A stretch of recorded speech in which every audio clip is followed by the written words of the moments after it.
बड' निउस नायगिरि गासिबो रायजो राजानिसिम गोजोननाय बावहरनायजों लोगोसे दिनैनि गोदान भिडिअआव बयखौबो बरायबाय।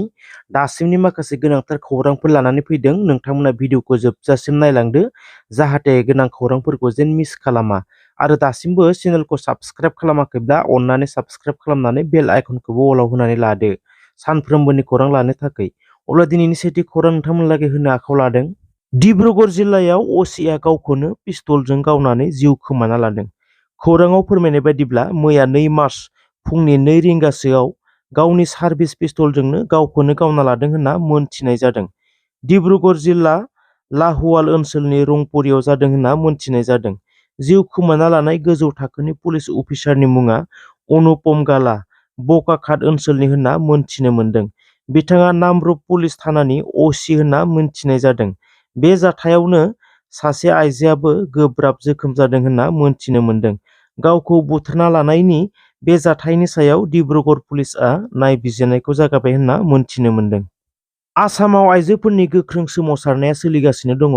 मख'नो गोनांदि आसाम सरकारा आसामनि आइजोफोरखौ खामानियाव थिसननानै बिथांमोननि मोननो गोनांखौ माबायदि होदों बेखौ जों सानोब्ला दुखुनांथाव। फरायसालियाव ओंखाम संग्रायानो जा, आशा बायदेवआनो जा आरो अंगना बायदेवआनो जा, बिथांमोना बेसेबां रां दरमाहा मोनो? बिथांमोनखौ आरो बिथांमोननि सायाव आसाम सरकारा सिन्ता खालामैखौ दिनैनि दिनाव नुनो मोन्दों। जायनि जाउनाव अंगन बायदेवफोरा सोमावसारनायखौ जोङो ससियेल मिडियायाव सानफ्रोमबो जोङो नुनो मोनो। बिथांमोननि दाबिया माननि नङा, नाथाय मजुरिसो नांगौ। जेब्लासिम दाबिखौ फुरा खालामा अब्लासिम गोलाव समसिम बे आन्दोलनखौ लाबाय थागोन होनना खौरांगिरिनि गेजेरजों फोरमायनायखौ नुनो मोन्दों। सरकारि अफिसारफोरनि थाखाय मोनसे खौरां गिबि मन्त्रि डक्टर हिमन्त बिश्व शर्माया फोसावनानै होदों। बे बारनिफ्राय सरकारि अफिसफोराव बेलासिनि 6 बाजिनिफ्राय मोब्लिब थानाय नङा।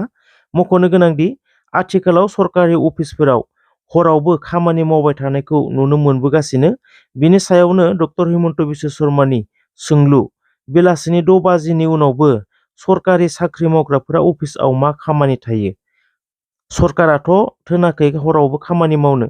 बे थासारिखौ नोजोर बोनानै आसाम सरकारा थांखि लादों बेलासिनि 6 बाजिनि उनाव सरकारि अफिसआव मेडिकेल आरो माखासे गोनां अफिसनि बादै मोब्लिब थानाय नंलिया। नांगौब्ला फुंनि समाव गोख्रै फैनानै खामानिखौ फोजोबना सम बायदियै न'आव थांनानै फेमिलिजों टाइम स्पेन्ड खालाम, देहायाबो मोजां थागोन। जुदि हर जासे अफिसआव आबदा मारिबाय थायोब्ला देहा सास्थ्रआ मोजां थानाय नङा होननानै फोसावनानै होदों सरकारि मावथिफोरनि थाखाय रुल। बेराफारसेथिं मरिगाव जिल्लायाव सरकारि साख्रि मावग्राफोरखौ सासपेन्ड खालामजोबनाय जागोन जुदि 10 बाजिनाय लोगो लोगो मावखुलियाव नुजाथिनो हायाब्ला। मख'नो गोनांदि फुंनि 11 बाजिसिमहालागैबो सरकारि अफिसआव खालि रावबो अफिसार गैया। फारसेथिं पाब्लिकआ नेनानै हायरान, नाथाय 11 बाजियावबो गैया सरकारि अफिसआव अफिसार। নিজৰ গোটেই কাম বনখিনি কৰি গোটেই মানে ঘৰৰ গোটেই হেৰি চম্ভালি পেলাই আহিব, ইয়াত আহি পেলাই পাব্লিক ৰৈ থাকিব। এইটো ডিচিপ্লিন, এইটো আমাৰ হেৰি আটাইতকৈ মুৰব্বী অফিচ বুলি আমি কওঁ। মই ইনক্লুডিং ACS অফিচাৰৰ কথা কৈছোঁ, চব, অকল আপোনালোক নহয়। কোনো এটা অফিচাৰ তাত এজন অফিচাৰ নাই, এমপ্লয়ী গোটেইখিনি নকওঁ, মই কিছুমানক পাইছোঁ। যোনে যোনে নোৱাৰে আজি 10টা বজাত যোনে ৰিপৰ্ট কৰিব নোৱাৰে মোক লিখি দিয়ক। কাইলৈৰ পৰা মই অফিচাৰ আহি পেলাই মই নিজে চাম। ঘৰ দুৱাৰ যদি ইমান বেছি ডাঙৰ, ঘৰৰ ৰেছপনচিবিলিটি বেছি, চাকৰি দৰমহাটো ল'ব নালাগে তেতিয়াহ'লে। মোৰ লাষ্ট কথা, সময়মতে ইয়াত আহি পাব্লিক, জেনেৰেল পাব্লিক, দুখীয়া দৰিদ্ৰ মানুহ, গাঁৱৰ মানুহ আহি পেলাই ইয়াত বহুত কষ্ট কৰি দূৰৰ পৰা আহে। যোনে নোৱাৰে আজি মোক লিখি কৈ দিয়ক যে ছাৰ মোৰ ঘৰুৱা পৰিস্থিতিৰ বাবে সেইবাবে মই সময়মতে অফিচ কৰিব নোৱাৰোঁ। এইটো অফিচাৰ ষ্টাফ চব, কোনো এজন ACS অফিচাৰ নাই, কোনো এজন 90% হেৰি নাই। এইটো কি অফিচ হ'ল নেকি? যোনকেইজন মানুহ নাই আজি আধা দিনৰ মই চেলেৰি কাটিম আৰু গোটেই মই হেৰি নোট কৰি থ'ম, এতিয়াই মই কৈছোঁ। আৰু অহা কাইলৈৰ পৰা 10টা বজাত যদি এমপ্লয়ী আহি নাপায় মই তেওঁক ছাছপেণ্ড কৰি দিম। बयजोंबो मिथिसार जानाय शुकुर आलीआ हरखाबै थर गैयै हालोदाव। मख'नो गोनांदि साननैसो आगोलाव शुकुर आलीआ गावनि रैखाथिनि थाखाय आखायाव सेन्देल लानानै खारथिंबायनायखौ नुनो मोन्दोंमोन। नाथाय दिनै नुबाय हरखाबै थर गैयै हालोदाव गोग्लैना थानाय। जौ लोंदों नामा? जौबो लोङाखै, नाथाय जाथाया मा बेखौ रोखायै मोनथिनाय जायाखै। नाथाय ससियेल मिडियाआव भाइरेल जागासिनो शुकुर आलीनि थर गैयै हालोदा।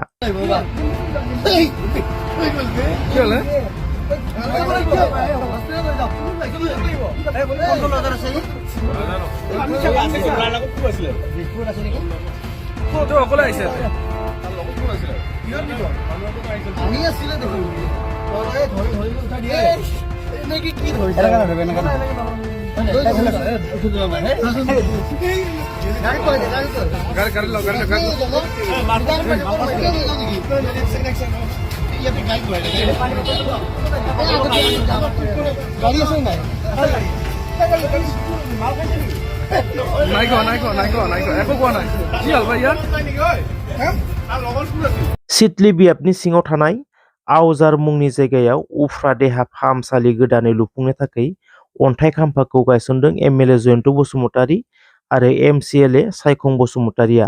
मख'नो गोनांदि बे उफ्रा देहा फाहामसालिखौ गासै 55 लाख रांजों लुफुंनाय जागोन होनना फोरमायदों एमएलए जयन्त बसुमतारीया। आरो बे आसनिया सिगांफोरनि बायदि न'खौ लुनानै गोग्लैसोना थानाय बेबायदि जानाय नङा होननानै बुंदों एमएलए जयन्त बसुमतारीया।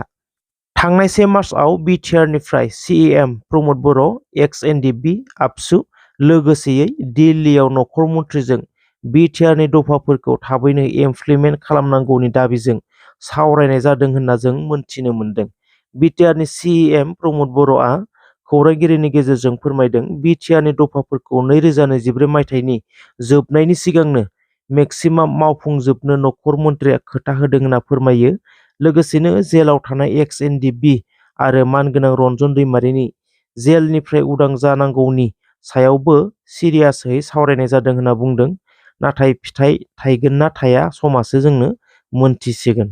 एमपि इलेक्शननि थाखाय प्रिपारेसना जोंहा कमप्लिट जानानै दङ। जास्ट इलेक्शन डेट फोसावबानो जाबाय आरो जोंनि बिजाथिया गोबां भटआव देरहानो हानाय मोनसे थासारिया अलरेडि जानानै दंखायो। मैयायो भारतनि नखर मन्थ्रि अमित शाह बिथांजों जोङो सावरायदों। बेवहाय जोंनि सरकारनि दैदेनगिरिजों लोगोसे जोंनि एमपि बिथां एबसु आरो एनडिपिनि रिप्रेजेन्टेटिभ दङमोन आरो बेवहाय गुबैयै कार्बि आंलंनि जोंनि एसटि हिल्सनि जेंना, एनडिपिनि केस उइथड्र खालामनाय आरो जेलनिफ्राय बरननाय आरो बेजों लोगोसे बिटिआर गोरोबथानि माखासे दफाफोरखौ इमप्लिमेन्ट खालामनायनि सायाव जोबोद सिरियासलि डिसकासन जादों आरो बिथाङा जोंनो खोथा होदों जे खम समनि गेजेरावनो जेरैखि जाया जोंनि जिखिनि जेंना दङ बेखौ सुफुंगोन। थेंक इउ सो माच रायजोफोर, नोंथांमोना भिडिअखौ जोबजासिम नायजोबनायनि थाखाय थेंक इउ सो माच। जुदि भिडिअखौ मोजां मोनदोंब्ला अननानै मोनसे लाइक खालामदो, जाहाथे नोंथांनि मोनसे लाइकआनो आंनि गिदिर थुलुंगानाय जागोन। थेंक इउ सो माच।